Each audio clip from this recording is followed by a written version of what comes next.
Hi, this is Phil, and I'm here to tell you all about the Capes and Lunatics Patreon. Get early access to all of our interviews, including the monthly Chichester chats with writer and comic book legend D.G. Chichester, new episodes of classic Capes and Lunatics shows, including The Quantum Zone, This, That, or the Third, and many, many more specials, all completely uncensored. Access starts for $3 a month, full video when you pledge $5 a month. Check out the link in our show notes or go to patreon.com/CapesandLunatics. Hope to see you there. Hi, this is Dan Jurgens, and you are listening to the Capes and Lunatics podcast. Look, up in the sky! It's a bird! It's a plane! No, it's a giant freaking electric mullet.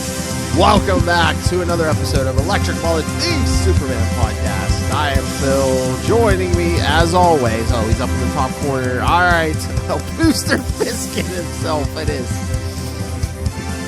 Just in the house, swooping back into Metropolis. You could have made Biscuit Gold work. All right, and of course, Superman's number one fan. It is from his Fortress of Solitude. Hey guys, it's Tyler. I was just thinking Justin the Owl, the Booster, the Owl of Gold. The Owl of Gold. I think it's Biscuit Gold.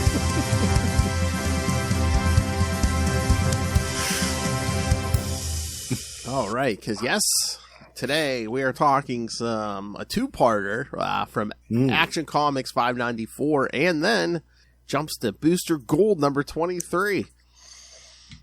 Yeah, it's good stuff. So you guys like this era of Booster Gold? Or I mean, they kind of tame him down later, especially when he becomes friends with Blue Beetle. I don't know. Like he doesn't seem. I don't mind him. A little too arrogant at this point. I don't mind the arrogance, but like, Booster Gold Industries, like. I liked that though because it was different. Like there wasn't really anything like that at the time, like a corporate superhero. I mean, that's true. That's true. Yeah. So to me, I love that original Booster Gold series. It's really one of my favorites. How dare you? There was no rich superheroes at this point. Batman, my favorite character.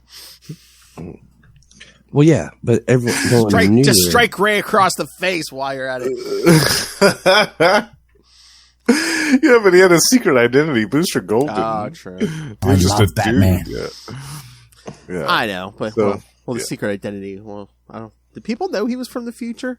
I'm trying to remember. I don't know. Knowledge. I think it was eventually revealed in that first yeah. series. Yeah, maybe towards the end of it. I don't know. Maybe. I gotta go back and reread that. It's been a while. But yeah, it definitely wasn't a perfect series. It definitely had some ups and downs. But this particular story was fun. I liked this one a lot. Yeah. All right. Should we jump into this? Yeah. All right. That's right. Because I forgot. Yeah, we have an opening scene here. All right. Action Comics 594 from November 1987. All That Glitters. And of course, writer, penciler, and one of your inkers, John Byrne. The other inker, Keith Williams, colorist Tom Zayuko, letterer John Costanza, and editors Mike Carlin and Andrew Helfer. In Gotham City, here we go, Ray. In Gotham City, the bat signal shines in the night sky. Batman, my favorite character. And Robin swing through the city towards the Sprang building, where Batman, my favorite character, hypothesizes is the source of the bat signal. Batman tells Robin that the angle of the signal was wrong for it to be coming from the roof of police headquarters. Batman and Robin arrive on the rooftop and find the signal, which is actually a miniaturized version. Robin asks Batman which of his enemies could have made it, to which he replies that any one of them could have, but this wasn't made by an enemy. Superman flies down and lands on the roof and tells Batman that he was right.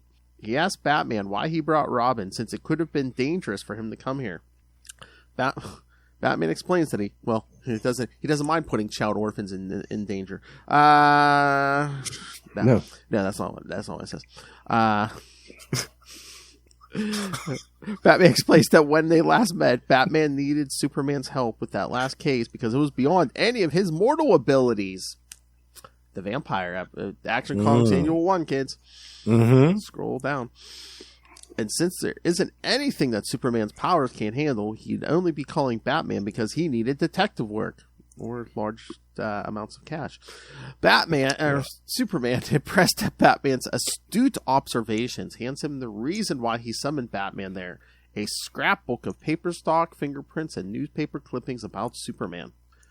Superman explains that Batman has the knowledge needed to decode such things as fingerprints and paper stock, and he doesn't. Batman takes the book and tells Superman that he'll do what he can, and that they're to meet at that same spot again in 3 days. Robin asks for... Keep an eye on that scrapbook, kid. That thing's going to make the rounds for the next year or two. Robin asks for Superman's autograph, and Superman gives him it by carving his name into a piece of edging material. As Superman flies off, Batman congratulates him on the next day, which will be Superman Day in Metropolis. It's my favorite day of the year. I know it is. So yes, that lucky young Jason Todd got that autograph, and nothing will ever hit nothing. And his life went completely fine from that point forward. It did. It was all good in the hood, or was it all good under the hood? I'm sorry, I just needed to crowbar that joke in.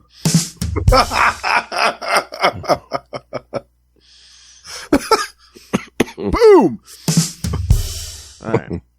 In Metropolis the next day, Trixie Collins walks through the crowds of people, reflecting on how Booster Gold was trapped in an alien dimension when she sees a sign nailed to a wall, apparently from Booster Gold himself.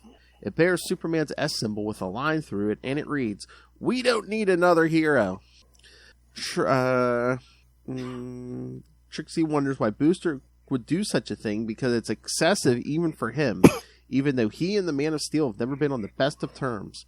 Suddenly, she sees Booster Gold flying through the skies of Metropolis, just overhead. Trixie, shocked that he's come back without telling her, rushes after him, calling his name. Booster flies into the park and blasts his lasers at a Superman statue, blasting it to smithereens. In the Daily Planet, Lois Lane complains to Perry White because he's assigned her to a press conference that Booster Gold is holding. Reluctantly, Lois leaves. At the conference, Booster declares that everyone that they have a serious matter to discuss: Superman and his crimes against humanity. Booster recalls when Superman invaded Quark several weeks ago. Lois calls Booster out and tells him that Superman acts out of altruism, while Booster sells his services. Booster calls Lois and the Daily Planet biased, but Lois stands by her opinion and tells Booster that the Reagan administration stated that they were prepared to back Superman if needed. Mr. Gold, tear down this wall. Nice. All right, ready for the next Captain America joke? The Reagan, that snake in the grass. I have to read Captain America 344 to get you on a joke, kids. At the mayor's office, several figureheads in Metropolis gather and discuss Booster Gold. The mayor's present, and his wife and daughter, Juliana, arrive. Booster Gold also arrives, and the mayor rebukes him and questions his reasoning behind his recent attacks on Superman. Booster grabs Juliana and flies off, planning to use her to lure Superman into the open. Booster touches down on a rooftop with Juliana and begins hurting her so she'll scream loud enough for Superman to hear. Superman hears and rushes off in the direction of the scream.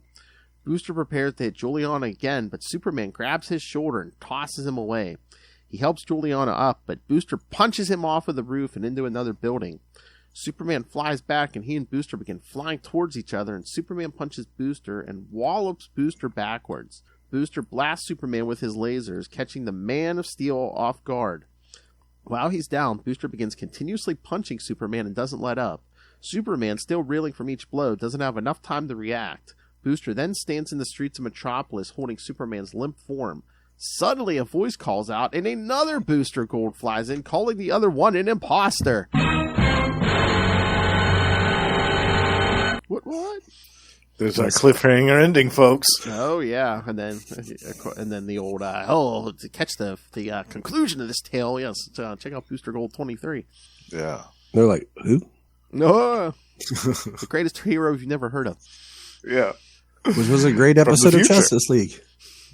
Yeah, exactly. I did, and at least for our sake, I do find it funny because when Lois is complaining about covering the press conference, doesn't Perry say something like, "Oh, he's visiting his parents in Ohio" or something? Yes. I screenshot that and just put, "Oh, Perry." Nice. I loved it. I was like, That's cool. That's wonderful. No, you're thinking of that Tyler Patrick. Yeah. I don't know. I mean, I kind of think they should have made Smallville in Ohio as just an ode to Jerry and Joe. But I mean, wasn't it? And this is going to test my knowledge here. At one point, it was like in the comics, Smallville was like in upstate New York, and then eventually it moved to Kansas. I just can't. I used to know the comic that proved it, and I can't think of it right now. It's been a long day at work, fellas, but That's okay. Yeah, I just always thought someone was thinking farms, fields, Kansas. Yeah. what's yeah. boring? Yeah, that's right. There's no place like home. That was Wizard of Oz. Where was that? Kansas. Kansas. Totally. It's kind of very all-American, you know. Is it? Is it? It was back then. I mean, In the 30s. Yeah. America's a weird country. That's all I want to say. It is. Like, we could divide our country into like 4 other countries and we'd still all be weird and different. Yeah. And it's always been that way. It's always been weird. America. Yeah. These damn superheroes from the future. So I like the Batman, at the beginning. Oh, yeah. I love that it was like basically Batman in black. Yes. Yeah. I was digging it because that's my favorite like look for Batman is black and gray. And then on page 3 in the bottom corner, he's blue. So they just with kind of in the background, yeah. It's really I worried about coloring back in the day. One of the biggest is if you go to page 8, when Lois shows up with her brunette hair out of nowhere. Oh, yeah. And then go to page 10, and she's a redhead. Yep. And that's the only time she's a redhead in this issue. And then when we see her again on page 20, she's back to being brunette. Yes. So there were some flubs. Some things happened here. Some editorial mistakes. Hair color's a big deal for me in comics, especially older comics. The damn lighting in Metropolis. Because it really helps determine who characters are. Yeah. Because sometimes like people will draw them and they look similar. Like if you have Clark, Dick, and Bruce standing next to each other, like sometimes you can be like, wait, who's who? Or Steve Rogers, Hank Pym, and like the original Human Torch. Line all 3 of them up together. Like guys, whatever. Yeah. So it's just, sometimes you just really need, that's why we have the costumes and everything. But it's like, we really need like discerning characteristics. And that's why I hate that they kind of, Lois was supposed to have dark hair and they made her a redhead. And then in this one, they just made her brunette. Like, like Lana Lang's supposed to be a redhead. Okay. And Lois, yeah. All right, my rant's over. But hey, I did feel like this issue was weird in the sense of like, if you weren't reading Booster Gold, the way that Booster was introduced in this was really kind of out of left field. And you're like, wait, what? Why? What is going on? Yeah, it is kind of weird. I mean, again, that's probably the whole point is trying to boost sales on Booster Gold. But it's well, again, I mean, in this issue, we really don't see the real Booster until the last page. But yeah, and I mean I get what they're trying to do because I feel like this is the same type of thing that Byrne has done in other episodes we've recently read, where it's like starts off with this weird mystery, like wait, what's going on? And then at the end there's that like cliffhanger twist of ta-da! It really wasn't what you thought it was. Yeah, surprise! Wait till the next issue where we'll reveal who it really is. Yeah. Your cliffhanger. See? You knew Booster was a dick, but not that big of a dick. No, I agree. It is kind of out of left field, especially if anybody had missed their first interaction. that they referenced earlier on in this issue. If anybody had missed that, then they wouldn't know how these two characters even know each other in the first place. Exactly. I am shocked in this era that, I mean, they mentioned Booster and Superman's like previous encounter. They mentioned, you know, Batman and Superman fighting the vampire. They also mentioned the Quark thing, and like no editor's notes. I'm like, really? In this era? I thought this era was when we did get editor's notes. You'd think there would be a bunch, right? I think it'd be like, oh yeah, go back and get Adventures of Superman 427 or Action Comics Annual 1. Or... Yeah. Like, hey, go back and buy our stuff from a while back. You know? Tyler, I was surprised. Did you think like they really? Because they want this ongoing thing with Batman, but Clark going, oh, I don't have the detective skills to like look into this book. I'm like, aren't you supposed to be an investigative journalist, Clark? Yeah. I kind of was like, my thought to myself was like, is Clark just trying to like find a reason to talk to Batman? Like, you know, like he's trying to. Byrne is. You know, yeah, like he's just like, how can I get Batman in this book? Because that was like my thought was like, maybe Clark's just trying to like, okay, maybe, you know, he's a good guy. Let's give him something to work on as a side project for me. I guess. I mean, wouldn't it make more sense for Clark to be like, you know what, I've come at this from a couple of different angles. It's been weeks. I can't get, find out whatever I'm looking for. So, he made an attempt and he can't. So now let me go to the world's greatest detective. I mean, it's one of those things where like they often downplay Clark's skills as like an investigator or just his intelligence. And they're like, he's supposed to be extremely intelligent. Mm-hmm. Well, they kind of downplay him, again here to make Batman look more competent. In other situations, like when him and Lois are going for the same story to make Lois look more competent and stuff. Yep. I mean, and that's just sometimes the problem is like with the characters, they'll just be like, oh, he's gonna hang out with this character. Yeah, just make him an idiot and the other character smart. Right. Oh boy. We got lots of... Okay, looks like Russell and Nora in the chat. Russell. Oh. Howdy, y'all. Hi, Russell. Whoa. Howdy, y'all. When did they introduce Superman having super intelligence? Is that a more modern thing? Wasn't that like Silver Age? Yeah. Yeah. It was part of like his Kryptonian brain and just his like... Yeah. He could learn faster, read faster and everything, but he always kind of downplayed it. He was never... he was never like on the level of like Lex and like all those scientists like Michael Holt and all them, but he was extremely intelligent and he just, I don't know. I always often wonder, like, he just didn't allow himself to go there. Well, once again, like with his powers too, I think that, in this era, they kind of like brought his intelligence down to like normal, Mm-hmm. Yeah. At this era, they average. Everything was kind of brought down like, all right, you can no longer go out and blow out the sun with a breath. You cannot juggle the moon. Yes. You would no longer have little Supermans pop out of your hand. Wow. You can't move planets single-handedly anymore. You can't fly through. You can't time travel under your own power. You can't turn back the Earth to save your girlfriend. That, yeah. All right. All right. What's else is? But yeah, I always like Byrne's like interpretation of Batman. Me too. Anytime he draws Batman, I'm happy about it, even if it's just a little cameo. I do feel like it's often like you get somebody who's like doing Superman, and then they get a chance to do something with Batman. They're like really excited and really good at it. It's like, why are you, doing this with why are you working on Superman when clearly you really want to be working on Batman?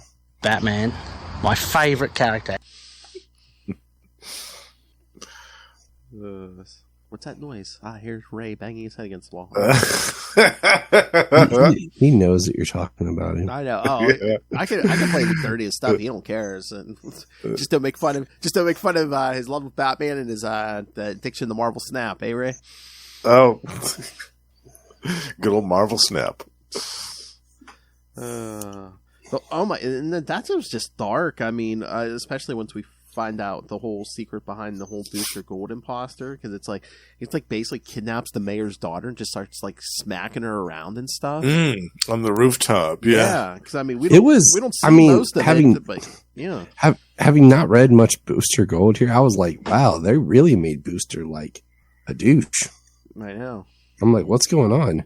I'm like, was this how he? Because I haven't read much Booster Gold. I'll be honest. I've only read him when he appears in other stuff. I've never actually read his book. I didn't read a lot of this era, but like his 2007 series, I read all that. Yeah. Oh yeah, wasn't that the New 52 one? No, it was like right before. It was like before New 52. Oh, that was the one right before. Yeah, there was a few where he would like travel back to different big points in DC history and stuff. Yeah, who's basically his secret mission was to like keep time on track and stuff. Mm-hmm. But no. Speaking of that, I think I saw JMD Mateus. I think it was posted today. It's like it's like one of the anniversaries of him and Keith Giffen's Justice League run. Oh yes, yeah, that's right. Where Booster did appear, and I believe Superman even maybe it's the Booster Gold issue where he says, "I don't know how the Justice League puts up with you." Yeah, right. It is. He does say that, yeah. Because I was just trying to like figure out where his place is and everything right now. I was just kind of like, oh hey. Yeah, I'd forgotten that he was a member of the Justice League at this point. Yeah, this is kind of like where he first meets Blue Beetle. Yeah. Well, again, I guess anyone looks better standing next to Guy Gardner. That's true. It's true. Absolutely. One punch.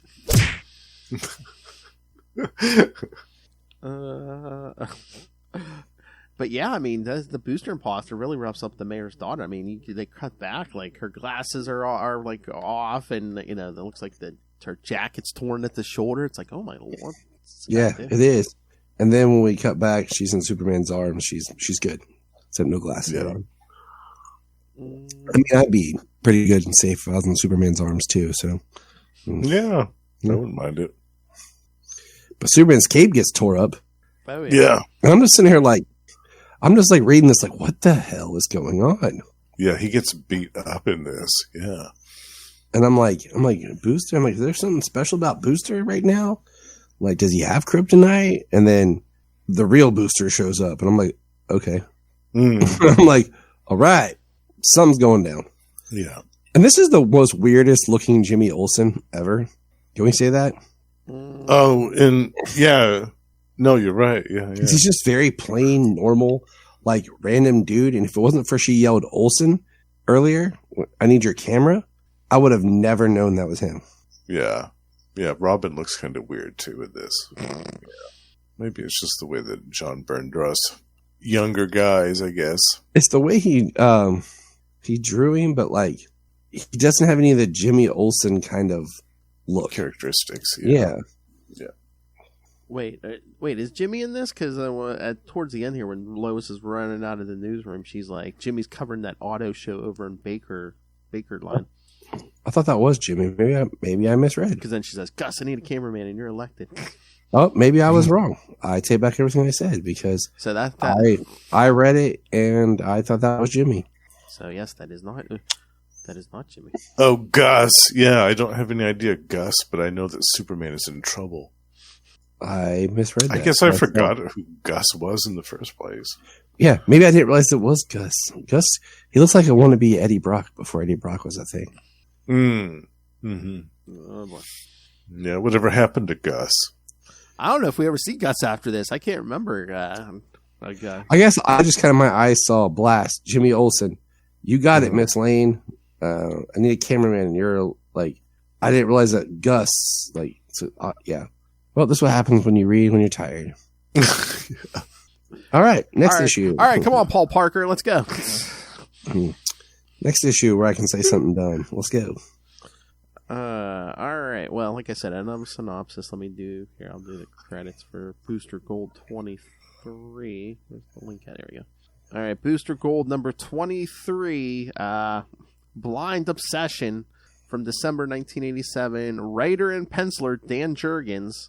Inker Roy Richardson, colorist Gene D'Angelo, letterer Steve Haney, and editor Barbara Kessel.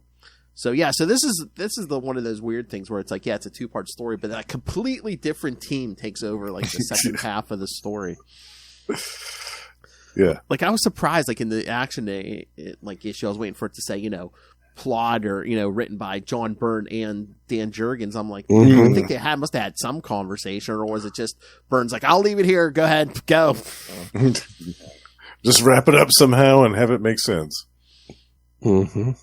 All right, hold on, just opening the issue here on the out, because I have I'm trying to remember. This might have been the first I read this booster issue, because I have the action issue, but I don't think I don't have this booster issue. I just like how when it starts, it replays some of the same panels. Oh yeah, but from different angles.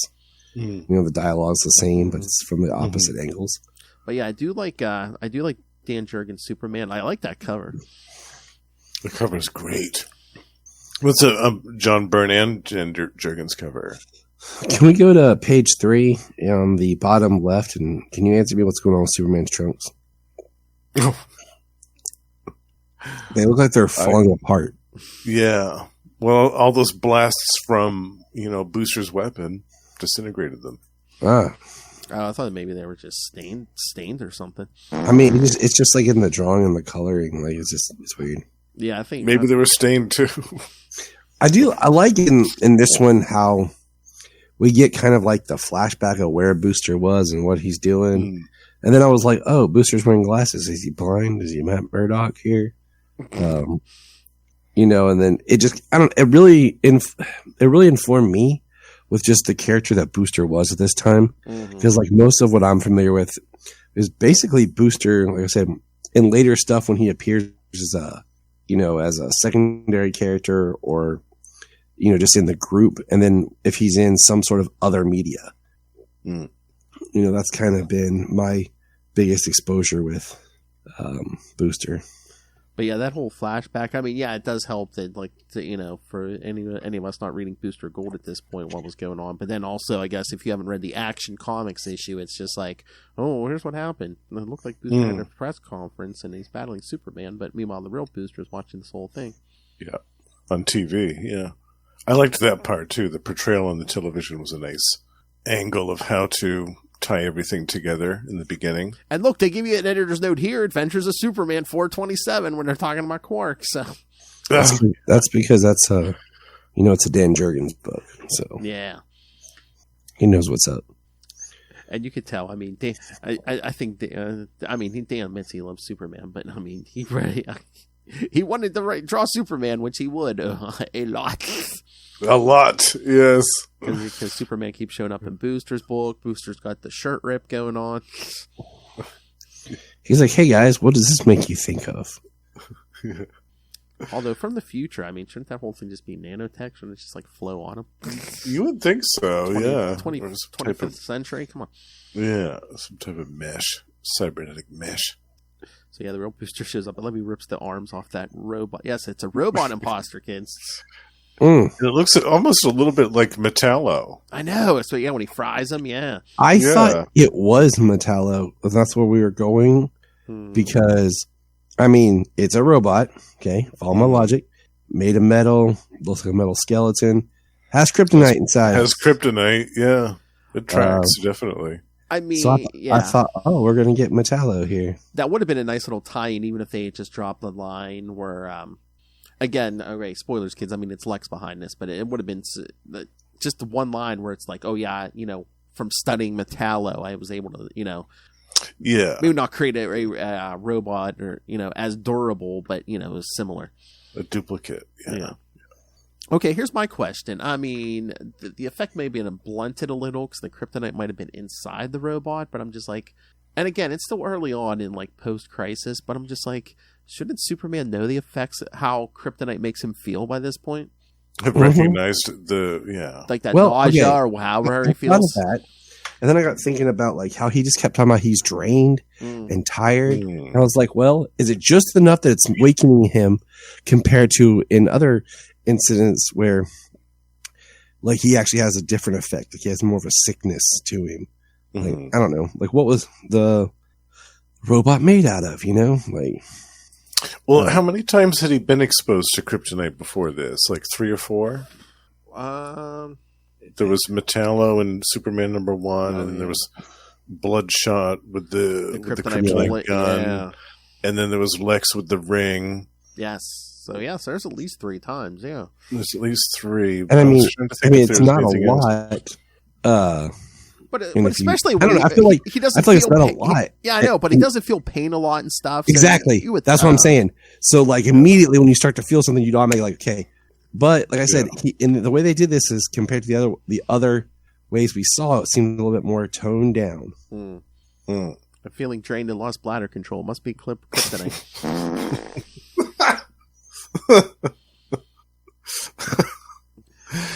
If it's raining in Metropolis and there's clear skies, don't look up, kids. Oh, jeez. But I love when the kryptonite pops out, Booster making that, that little meta comment. He's like, nice glow. A guy can make a great ring out of this stuff. I know. Somebody beat you to that. Yeah. I was surprised that Superman just let him take it. He gave him that stink eye. He gave him the side eye when he was like, "Oh, maybe I should just keep this." Does he really have a choice? Does he really have a choice? I'd heat vision his hands. Well, yeah. Let's put it this way: at least have strong words with the Justice League about it. Look, Booster Gold has a piece of kryptonite. Let's talk with him about this. You guys talk. Let me repeat. So Booster Gold has a piece of kryptonite. Yeah. Yeah.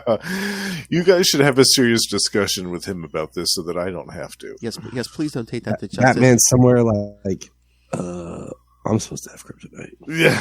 Not yet. But I was going to say, don't take that to Justice League headquarters. You don't need that falling into the hands of Guy Gardner. No. Absolutely not. So he's like, oh, well, this stuff really gets to you, huh? Yeah, he'd be making a ring out of that, too. And speaking of a ring, yes, they do reveal it's Lex behind this. Yep. Boy, and he's really playing into the motif this time. Like, every employee in that lab there, I guess, I don't know if were they running the robot or whatever. I mean, it's all women sitting in there. With miniskirts. Uh-huh. Mm-hmm. Yeah. He's wearing a bright blue suit. And then he notifies Attack Dog 1. Yeah, I was like, oh, we're going to keep going. Sweet. Wow, I didn't know we were at the 90s yet with that name. Jeez. Yeah. I was like, well, where's Attack Dog 2 and 3 and 4? I'm not there yet. And he's in a drone. That was cool. Mm-hmm. Yeah. A giant pill case. He was wearing a green costume. Like 2 different shades of green and white. And the big old energy staff. Yeah. And like some weird weapons. The dude had this gauntlet that shot a blast of compressed air that knocked Booster off of his feet and into the wall. He had that weird little drone canister thing that scooped up the kryptonite. He had the energy staff that was powerful enough to give Superman a little bit of a tizzy, at least the first time around. Mm-hmm. I was surprised by this guy. I was like, wow, good old Attack Dog. I mean, again, Lex kind of makes the point later on that that wasn't the point, but I'm like, if you really wanted to trash Superman, why didn't you send the Booster robot and this guy at the same time? But yeah, I mean, but the whole point of this was to make Superman, like, to make Booster Gold look bad even more. Yeah. Like, so even if, I guess, like he says, he was supposed to rip apart the suit and all that in front of the media, so it would all be revealed it was all Booster Gold stuff. Yeah. So. And then the stupid Attack Dog 1, he sends a drone to take the kryptonite away from Booster and like fly it back to Lex. Then he tries to shoot Superman. It's like, okay. Yeah. Yeah, and he should have known that energy staff would probably only give Superman a light headache at the worst. I don't think that guy was ever supposed to succeed. Yeah. That was the whole point. Was he was supposed to just be enough that they thought he was a threat, they'd take him down, and then it would all come back and blow on Booster Gold as, having somebody else. It was like a media smear campaign. They just wanted the media to concede it all. Well, like Lex says, he's like, or Superman says, he's like, it's kind of an obvious setup. Well, I guess so. If he's Lex has kryptonite and stuff. Yeah. But yeah, I guess Lex and Booster have had business dealings, business rivals. Yeah. Yeah, as Lex buys his rival company and buys he buys it from Booster Gold. They outbid him for it, and then he says to move the company to the vacant building in front of Booster's home, just because. So then this party at the end on Lex's yacht. On the luxury liner, yes. Such a star-studded event. Hold on, I have where's the list? Yes, because Bruce Willis, Sybil Shepherd, Paul McCartney, Ringo Starr, George Harrison, Nancy Reagan, Warren Beatty, Dustin Hoffman, and Commander Bond. They're all there. Commander Bond. Yes. Jeez. And then my favorite panel was the last, where Booster is now broke. To be continued. Not for us. Not for us, though.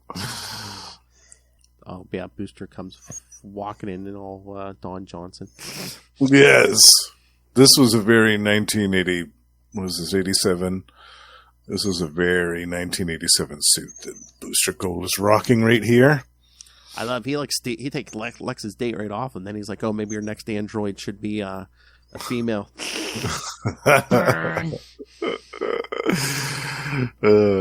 It's not often that you can to get the one up on Lex like that. Mm-hmm.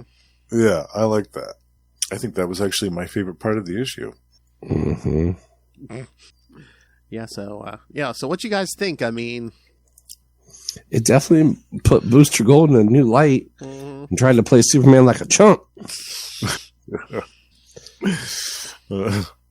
I liked it. It was weird though, because like the Booster Gold robot was dispatched kind of easily towards the beginning. Especially when, like, when once again, like, makes Booster look great because he's not affected by kryptonite, but good old Supes. They're like, we can't have Superman look too good in someone else's book. Well, yeah. Make sure it's fighting kryptonite. Yeah, make sure he's weakened. Well, once again, and then Attack Dog 1 shows up, like, right after that. It seemed like there could have been maybe even another issue to this story. This could have been a 3-part story, maybe. Maybe we're just engineered to like longer, more thought-out stories than what we're getting here. Because how many times have we said, like, that could have been 2 issues? That's true. We have said that a lot about these, yeah. And I mean, but then we read stuff now, we're like, you could have, like, just made that 4 issues. Oh, totally. Or 2 even, yeah. Can we find a happy medium? Yeah. Well, I think the pacing is just weird too, because it's like, okay, one creative team you have 1 issue, different creative team you have another issue. It's like that's true. The consistency is a little different. Yeah. But I still think it was enjoyable. It was entertaining. The issue. Oh, it was good. It was fun. It was a nice 2-parter. And the art was really good. I've always loved Dan Jurgens' Superman and Booster Gold. Mm-hmm. It was cool to see him draw Lex. I liked that. I liked that a lot. I'd recommend anybody that hasn't read the Booster Gold series that has a casual interest, definitely check it out. That first one is really good. Yeah, I've read some here and there, but yeah. Some great guest appearances from other DC royalty in there as well. Yeah, I was looking for a synopsis for Booster Gold 23, and there's some website. I guess it must be a Booster Gold website. It's like, what was it, Boosterific or something? Oh, really? Boosterific? Yeah. I love that. Sounds like something. Phil would, host. Oh yeah, Boosterific. Yeah, that's a very Phil title. Yeah. Don't tell nobody. He's like, shh, I don't know. Don't tell Lilith.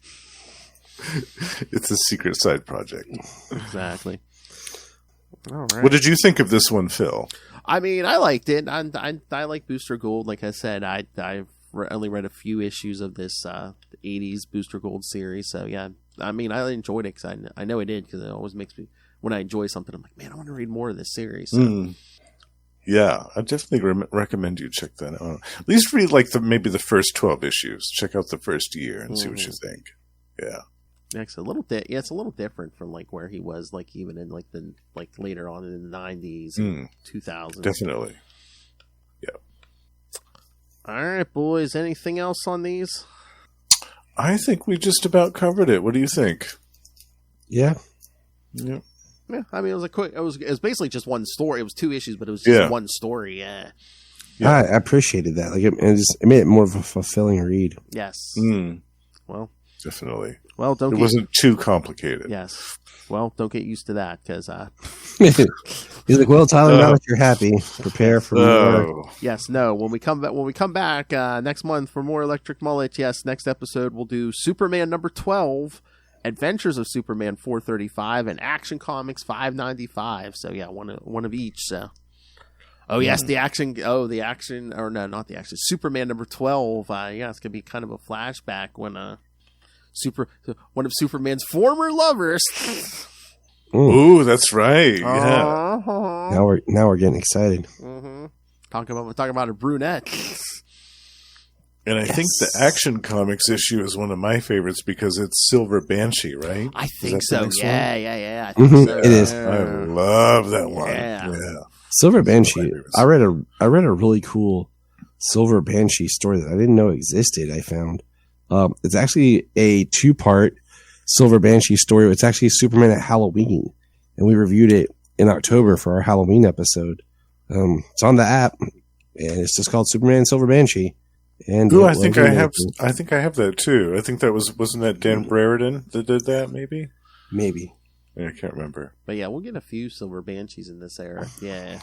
Yeah, I love Silver Banshee. She's one of my favorite Superman nemesis. Nemesis? Yeah, Nemesi. Yeah. All right, so yeah, kids. All right, so yes, once again, Superman 12, Adventures of Superman 435, and Action 595 next time. Email us, CapesandLunatics at gmail.com, or call the voicemail 614-382-2737. That's 614-38-CAPES. And remember, you can find all things Capes and Lunatics, episodes, social media, merchandise, and of course the Patreon. So yes, join us over there, because, yes, the Patreon and Lilith Hellfire are more vicious and brutal than ever. All right, so find it all in one place. That's tubespace.io/Capes and Lunatics Podcast Network. It's tubespace.io/Capes and Lunatics Podcast Network. All right, Mr. Tyler Patrick, if people want to know more about Superman, what other podcast should they be listening to? Well, they can plug into the wonderful world of the Krypton Report. That's right, the best Superman podcast there is. Maybe. But, hey, come chat with me and James as we talk Superman and all things DC. You mean Mr. James Cole? Yeah, who was gonna join us tonight. He was gonna surprise everyone, but then he messed up. Nice. He wasn't feeling too great, and I was like, I get it. I had a rough day too. I was like sitting there chilling, and Janine was like, "What time's your podcast?" I'm like, "Oh snap, I gotta go." I thought Mr. James Cole was down at Booster Gold's gym. Oh, probably. Nice, nicely done, Phil. Why? Thank you. I'm tired of knowing everything. All right. The new king of podcasting, Mr. Justin the Owl. You can hear him here twice a month on Electric Mullet. You can hear him every week on, either Marvel Tales or X-Men Classics with me talking something Marvel. I can hear him once a month on shows such as We Are the Night, the Batman podcast, talking Azrael with me and Russell, or Energon Universe, where me, him, and Russell, talk the new Transformers and G.I. Joe stuff. So find all of that here, but this man does more podcasting. So Justin, where else can they catch you?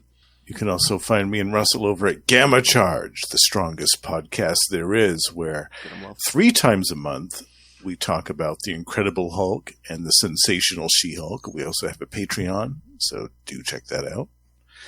And Russell and I are joined by the High Priest of Khonshu, Ray, for Predator and Prey, the Yucha podcast, where we are reviewing the new Marvel comics that cover the Predator, as well as the classic Dark Horse comic books.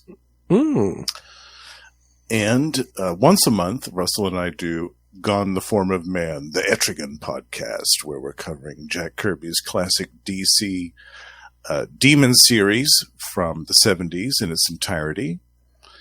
And last but not least, The Lost Library of Legends, my solo project, is still going. And by the time this episode comes out, I will have a spotlight in 2 parts on an Impact Comics title from 1991 called The Jaguar.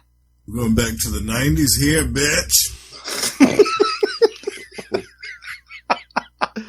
I love it. It's pretty funny. No. I'm going to eat this up with a fork and spoon. One way to Biscuit Town. All right, kids. Thanks for joining us. Again, back to 3 Superman issues next time. After 2 Nightwing Newses, we'll be back with more Superman 12, Adventures of Superman 435, and Action Comics 595 with the Silver Banshees first appearance. Yeah. I can't wait for that. Bring on the Banshee. That's right. Just gonna scream your face off. And I'm trying to remember, that Action might have yet another appearance by the Batman, right? I think it does. Yeah. I wonder what Burton wanted to do.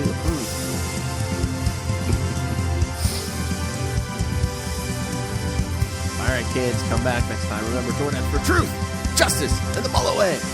The Mullet Way. Remember, keep it gold. Nothing gold can stay, Phil. Oh.